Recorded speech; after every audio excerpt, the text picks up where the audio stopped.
Good morning, Sara. Good morning. How are you? I'm good. How are you? Very well. How's your weekend? It's very good. Look, nice morning in Kite Beach. Alhamdulillah, as usual.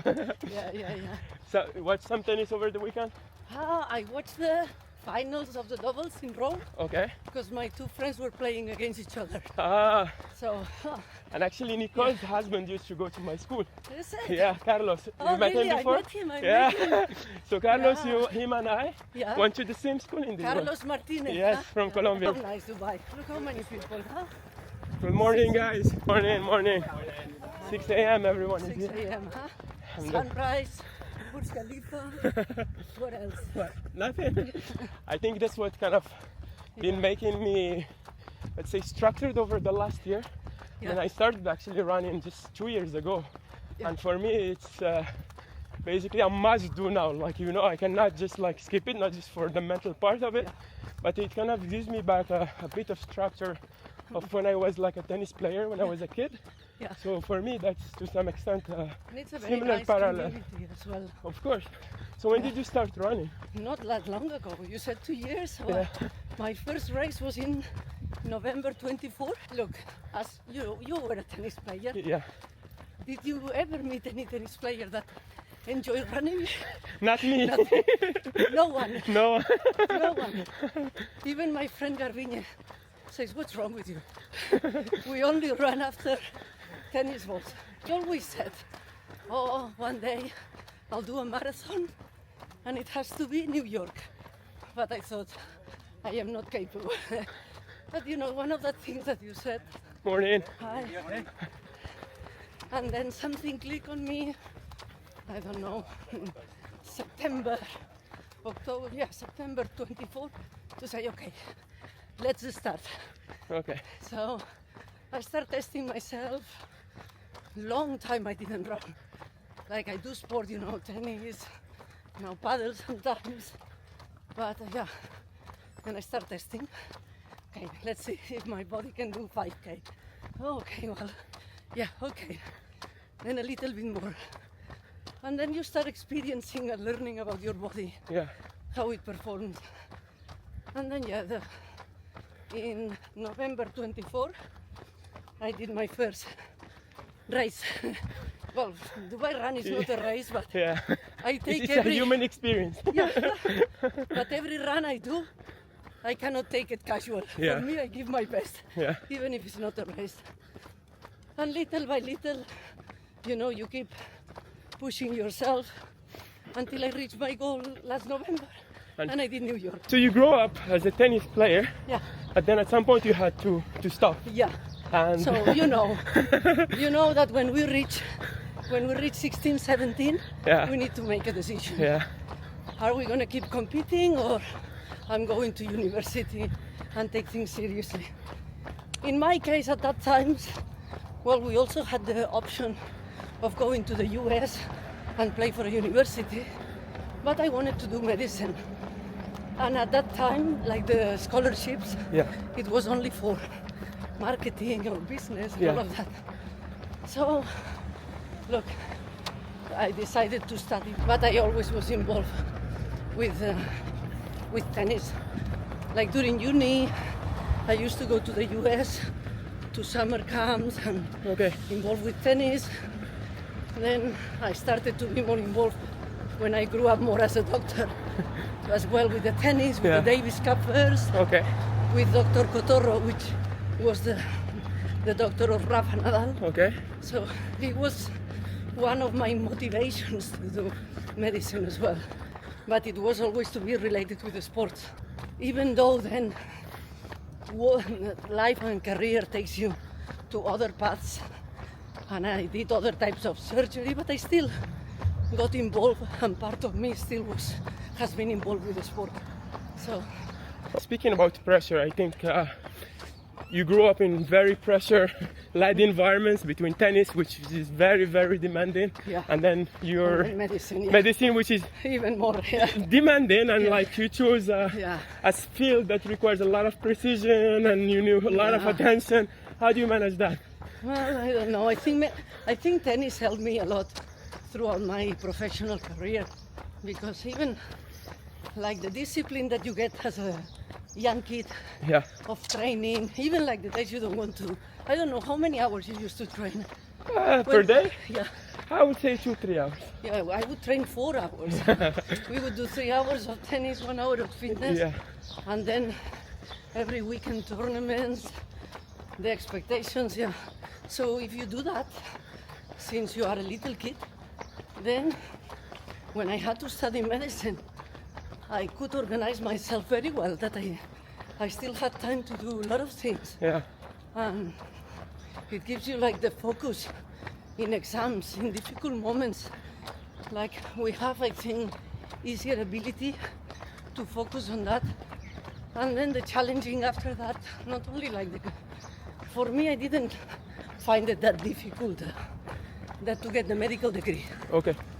And medicine is just about timing, putting the hours. It's not like Like engineer. tennis. Yeah. It's not like an engineer. Yeah. You need to be very smart. Of course, doctors, we have to be a bit clever, but it's more about having the discipline of studying these big books Yeah. that we used to have. But then when you do the training in orthopedics that I did, it was challenging. It was challenging. Then it's mental pressure. Yeah. Now it has changed.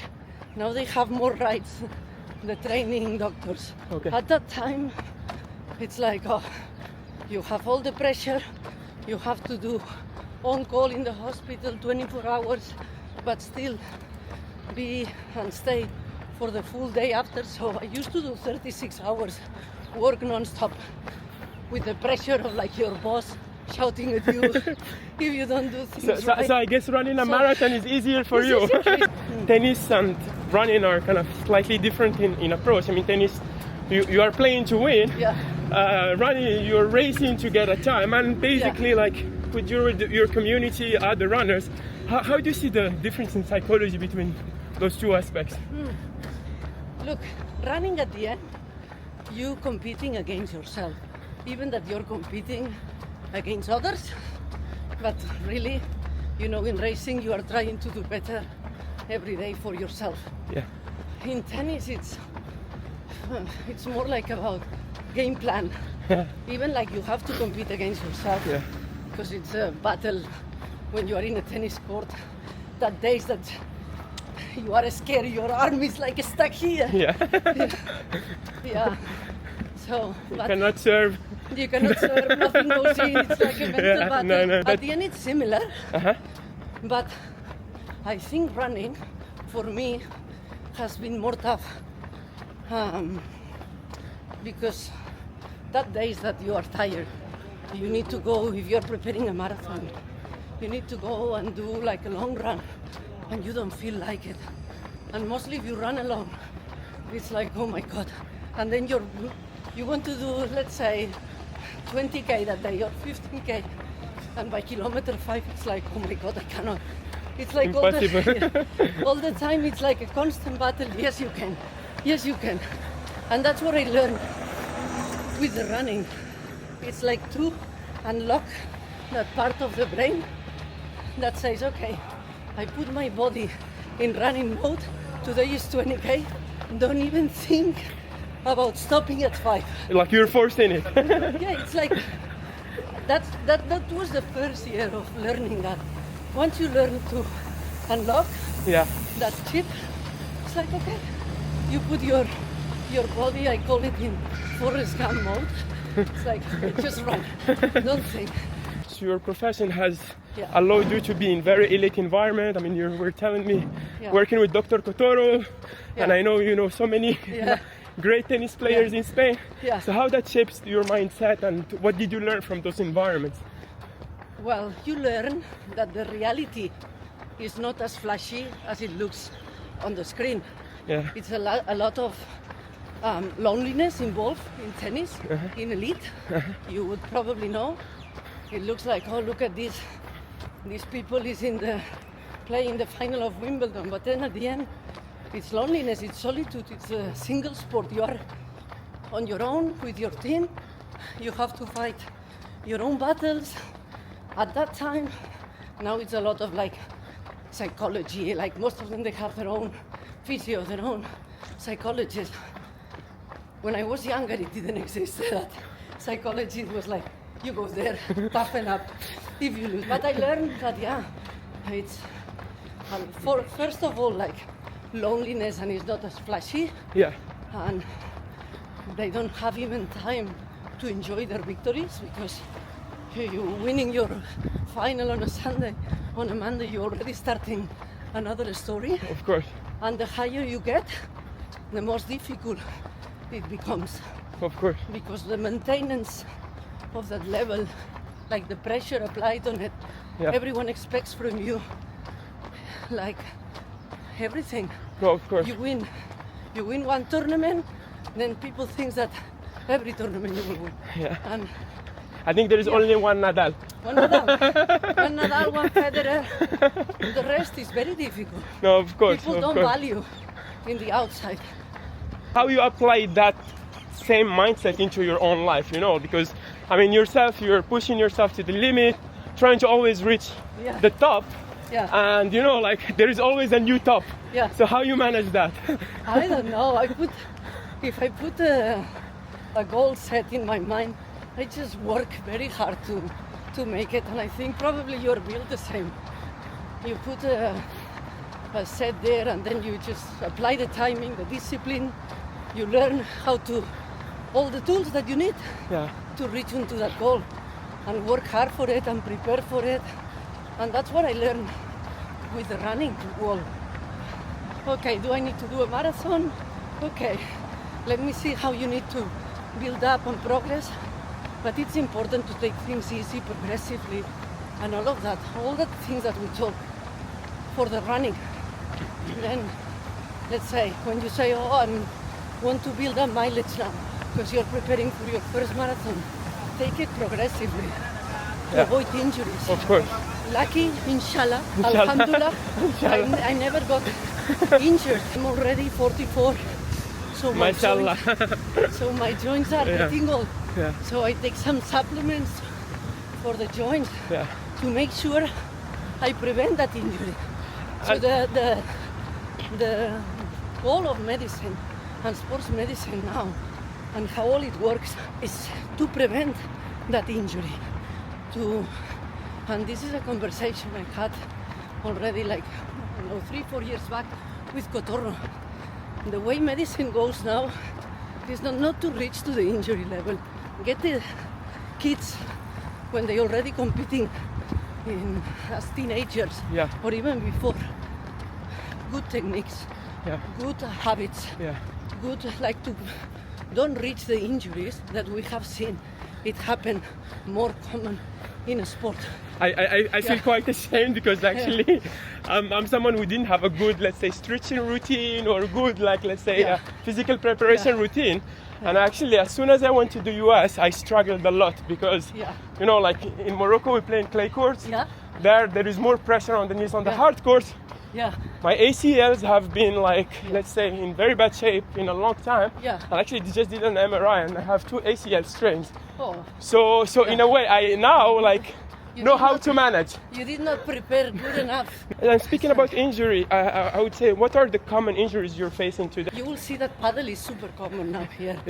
And common in people that they more amateur and with not a very huge fitness background. So the injury level is very high in paddle. Not only the famous tennis elbow or shoulder injury, very common knee or ankle injuries as well. But because of the lack of good preparation and the strength on that. So the common injuries are knees for the meniscus, but that's part, depends on the age of the patient. That's part of the process of aging as well. And are, like, speaking about the process of aging, longevity and all, are there, like, let's say, sports that really do not support that and kind of... Any sport will support better outcome. Okay.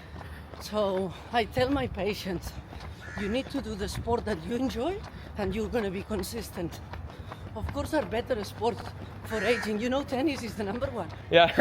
For heart as well, specifically. Tennis, it's studies done that they show that it increases your lifespan Okay. of almost 10 years. So it's the number one sport. Gotta get back to my racket, I guess. Yeah, it involves mental, social, Yeah. and fitness, because you need to be working everything. Yeah. But look, if you enjoy, I don't know, running, cycling is an amazing sport as well. It's very good for the joints because you don't put loading there, Okay. and good for the strength and cardio. But at the end, doesn't matter the sport as long as you do something. Like mid-age people or elderly, Yeah. and they all come after like menopause ladies on their 50s. Oh, like to check the bone density scan, to check the fragility of the bone. But it has been shown, if you did sport the years previously and you build up on that, then it's the best result for increasing your bone density and Okay. your strength, and decreases the risk of osteoporosis, which is Okay. bone fragility. Okay. So again, all goes the same. In the elite kids that they will be competing in a sport, or in the normal population, it's about preventing. And I say the exercise is the best medicine for that. And you will reach, like if we do sport, like the bones, the joints for us will be good, the heart cardio level will be good. And then at the end, that's all that increases your lifespan and your quality of life. Your career took you to different parts of the world. You're now in Dubai, you've been in Australia before, the Yes. US. Yes. So in a way, how that shaped like basically who is Dr. Sara today in terms of your perspective in life, perspective about how you're evolving in your career. Well, it helped me to reach and to live in different cultures, in different ways of seeing life. So that's what it enriched me, that I never stayed in all the same place. So how people lives life in one place of the world, in the other, and then how to treat patients and respecting their culture and reinforcing, because here in Dubai, the beauty of living here, it's how many different cultures we can live together. Yeah.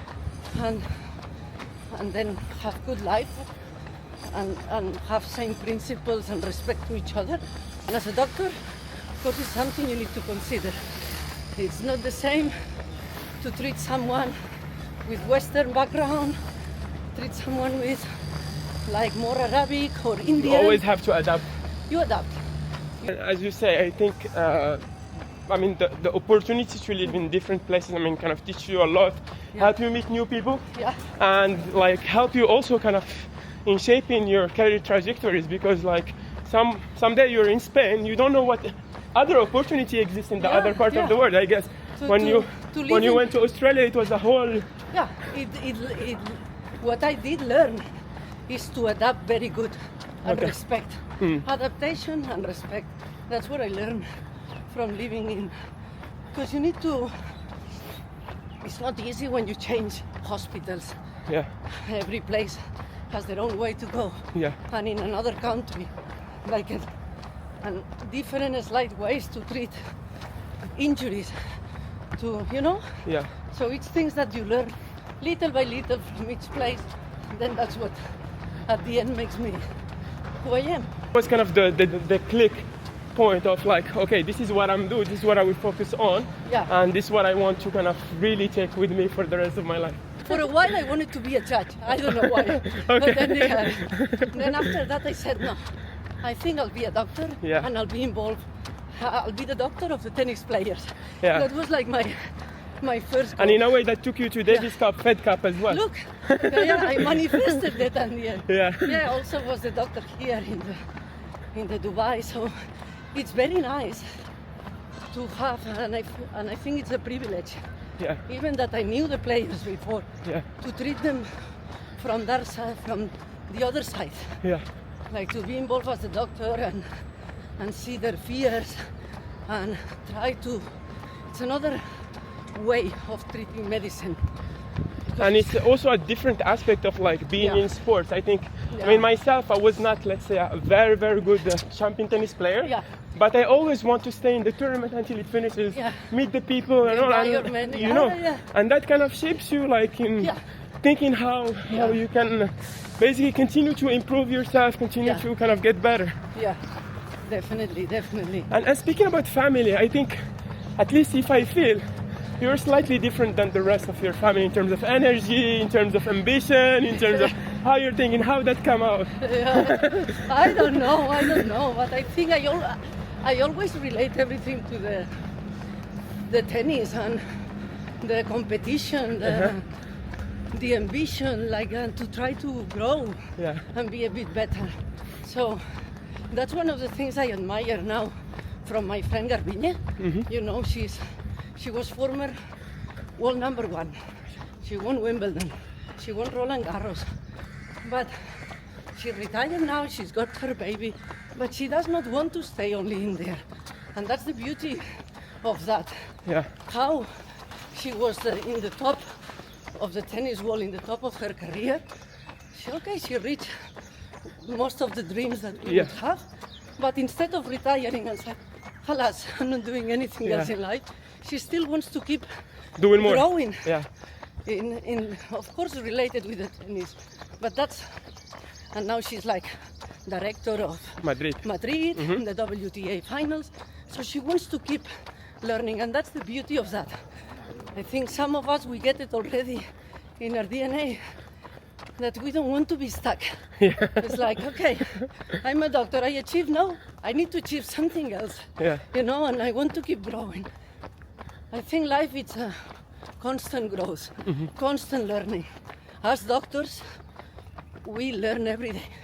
Every day is new things coming. It's like you didn't finish your career and then that's it. You need to keep updated. So in life, I think the beauty of life is like to have the motivation and the ambition to keep growing as a person.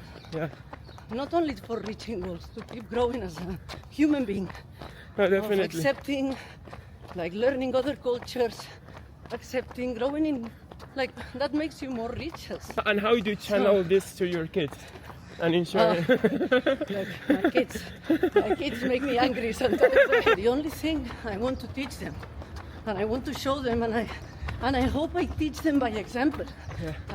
Like they came to watch me in the marathons, they see how I go for a run, even that when I'm tired. Because the only thing I want to teach them is to have discipline. Because discipline in life will take you to anywhere that you more want. than talent. You don't, because if you're talented by lazy, you will not make anything. No, of course. But if you're disciplined, you might not be the brightest in your school. But if you put a goal and you say, okay, I'll work hard to make that goal. Maybe you need extra hours of more work and more study than the other kids. But most likely you will make it. So that's my only goal with them. And what's your personal goal? Something you really still want to achieve? I know you're still so ambitious. No, at the moment, to keep growing as a person and be a good person, okay? That's really, really a goal for me. Now that I started running, I want to do the 6 majors. Amazing. 7 now, I guess, with Sydney. I know, but it still only counts the 6 majors to get the big one. So far you've done London. I've done London, New York. Next, what's next? I don't know. Maybe Berlin. Inshallah. In September, but I don't know. Because Berlin in September means training. Training in the summer. Maybe you'll join me during summer trainings. We can go. Something like they did very nice here in Dubai was last year. I don't know if you tried any day. The mall. I did not try it because I wanted to force myself out. And I wanted to be outside. So I actually ran most of the summer outside last year. But we need to try, because last year we did it only in the month of August. This year it starts from June. It's amazing. Okay. I did it as part of my training. Okay. and it So was you have amazing. the whole mall for 2 hours. They open usually at 6. They Okay. ended up opening until 9, Okay. and then it's all the big malls. I think it's mad. There. Huh? Oh, maybe, yeah. Yeah. I think it's him. It's day 3, I don't know how many. He's already done the 370 something. And actually speaking about that, I mean, Yeah. like, today running has created this sense of very performative culture and Yeah. pushing limits, pushing the edge, people going for trails. Like, Yeah. the body takes a lot of pressure. I mean, from a, let's say, medicine standpoint, how do you think You about need- that? Look, and this is something I did study and learn. For example, after the marathon, it's a big thing, a big toll that your body pays.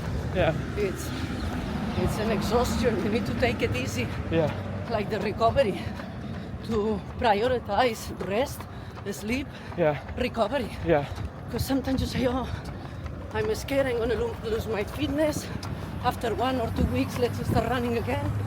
Oh, look, I only did like 2 runs since London because the risk of injury it's very high. is very high. No, of course. And for your body as well. While I was doing London or New York, you could see people collapsing. You can see people only think about injury, about muscle Yeah. or tendons or joints. You know, like sometimes you pay big tolls No, of course. of like, because when there is a lot of like high activity in your body, like after a marathon, you have a lot of breakdown of cells, of muscle cells, No, of course. and this is called rhabdomyolysis. If that's too much, it can cause kidney failure. So there are people that after big races, marathons or even like this ultra, Yeah, if you don't hydrate well, if you don't follow that pattern, you have a risk of developing that. Some people end up in ICU. It's serious. So you put your body into limits and you have all these heart failures, these arrhythmias that you might not know, these hidden pathologies, hidden diseases that you might not be aware because you have not put yourself into the limits. yeah. So before New York, I did a cardiac stress test. Okay. So it's something that you should do as well because it's not the same a half marathon than a full marathon. Okay. Because you need to put your heart in limits, and that's what it does, the cardiac stress test. But they monitoring it. Yeah. So if anything is wrong, it might be picked up then. So at least you are aware. It's things that you need, again, to do prevention. To don't go there to the marathon like, yeah. I'm But happy, then I'm ready. No, of course. It's things like many things. No, of So course. the nutrition, the drinking, for me the most important things, and what I have learned and I improved, it's been the sleeping patterns, the drinking. I was not drinking enough water. Yeah. It's like I was someone before that I would only drink if I'm thirsty, or it makes me boring to drink water. No, now it's. Where is my water? Yeah. No, Now no, I no. force myself No, you to have do to. that with electrolytes. It keeps me better focus, better performance for my work as well. No, of I'm more course. sharp, more bright. No, of course, So- of course. All of that you need to do. Really enjoyed being with you Yeah. this morning. What would be a final message or final saying you will share with us this morning? I will say, train your mind and your body will follow. I think that's clear enough. No, very clear. Thank you so much, Dr. Discipline, Sara. discipline. Everyone discipline and everyone goes and do sport. Huh? Thank you so much. Muchas gracias. Bye Gracias. bye. Bye bye. See you.